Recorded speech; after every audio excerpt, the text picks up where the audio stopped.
প্রিয় পূজারীকে হত্যা করেছিল কেন? কেউ কি জানেন কেন হত্যা করেছিল? চলুন জেনে নিন। নীলাচল পর্বতে গোপন প্রান্তরে, যেখানে প্রান্তিক শক্তি স্পন্দন এখনো বাতাসে ভেসে থাকে, সেখানেই মা কামাখ্যা এক পূজারীকে আশীর্বাদ করেছিলেন। তিনি ছিলেন অতুল দেবীর প্রিয় ভক্ত। প্রতিদিন ভোরে তিনি মায়ের মন্দিরে প্রথম প্রদীপ জ্বালাতেন আর গভীর ভক্ততে বললেন, মা তোমাকেই আমার প্রাণদান।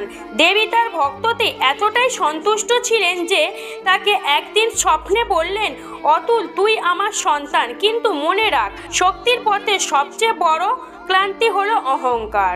সময় গড়ালো, অতুলের সাধনা সমাপ্ত হতে থাকলো।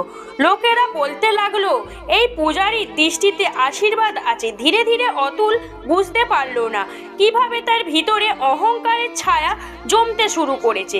একদিন রাজ্যে একজন অসহায় নারী মায়ের কোলে আশ্রয় চাইতে এসেছিল, কিন্তু অতুল অহংকারে অন্ধ হয়ে তাকে বলল, মায়ের দর্শন পাওয়ার যোগ্য তুই নয়। এই কথায় পুরো কামাখ্যা আকাশ ভারী হয়ে উঠল, মন্দিরের দরজায় ঝড় উঠল। আর ঠিক তখনই মায়ের কণ্ঠে শোনা গেল, অতুল আজ তুই আমার মনে মানুষের পথে রোধ করলি। সে ভক্তি তুই আশীর্বাদ দে, তাকে তুই নিজের গৌরব ভেবেছিস। অতুল কাঁদতে লাগলো, কিন্তু তখন দেরি হয়েই গেল। দেবী বলল, এ হৃদয় কঠিন হয়ে যায়, এ হৃদয় পাথর হয়ে যায়।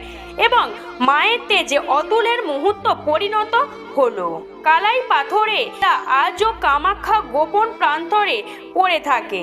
লোককথায় বলে রাতের সেই পাথর থেকে আজও শোনা যায় কান্নার ধ্বনি। আর দেবী বলেন, ভক্তি হলো অহংকার নয়। এই রকম ভিডিও পাওয়ার জন্য চ্যানেলটিকে সাবস্ক্রাইব করুন, আমাদের সঙ্গে থাকুন। ভিডিওটি ভালো লেগে থাকলে লাইক, কমেন্ট, শেয়ার করতে ভুলবেন না।